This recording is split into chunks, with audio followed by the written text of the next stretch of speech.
Thank you, Speaker. My question is for the Minister for Ageing and Health, Disability and the NDIS. Minister, the Medical Research Future Fund was set up to be a $20 billion fund, which was to disburse $1 billion a year. It's now worth $24 billion, but you're spending only $650 million a year, while our researchers are struggling with cost pressures and geopolitical uncertainties. Will you release this funding? Will you help our medical researchers achieve their potential and work for the benefit of all Australians? Call to the Minister for Health and Aged Care and the Minister for the National Disability and the National Disability Insurance Scheme. Thanks, Speaker, and thanks to the member for Kooyong for that question. I want to acknowledge her esteemed career as a clinician researcher in paediatric neurology before coming to this place over many years, part of, frankly, the amazing Melbourne community of health and medical research that has helped over decades make Australia one of the leading jurisdictions in medical research in the country, consistently winning more than 40% of NHMRC grants. Victoria really is the centre of our health and medical research ecosystem. It pains me to say as a South Australian, but it is. It absolutely is. The MRFF has really added to that capacity in a really significant way, and I want to pay credit to the former government for setting up the MRFF early in their term. It flowed from I tried to give the Leader of the Opposition a compliment, but couldn't stand it. Couldn't quite stand it.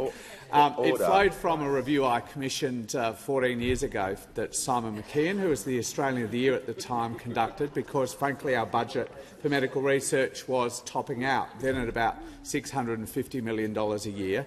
The recommendations were to lift that significantly. It's now $1.5 billion a year because of the MRFF, as well as increases in the NHMRC budget. That's almost 2.5 times the budget that we had at the time the McKeon review was set up. It also established, as the member knows, a priority-driven part of research, so that priorities around brain cancer, dementia, mental health and such like could be subject to research funding and not just investigator-initiated research from the NHMRC. Order. The member for Kooyong on a point of order.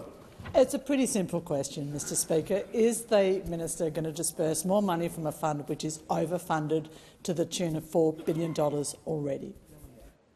Yes, I can appreciate the member would like a direct answer, but I need to make sure the minister is being directly relevant under the standing orders, and so far he is. He has another 1 minute 12 seconds to address the other parts of the question, and I'll ask him to make sure his answer is directly relevant. Thank you. The member asked about the addition of capability for researchers, and I was trying to address the fact that not only is there 2.5 times as much money, there's also a priority-driven stream of research funding now that I think is a real addition to what we've had for decades.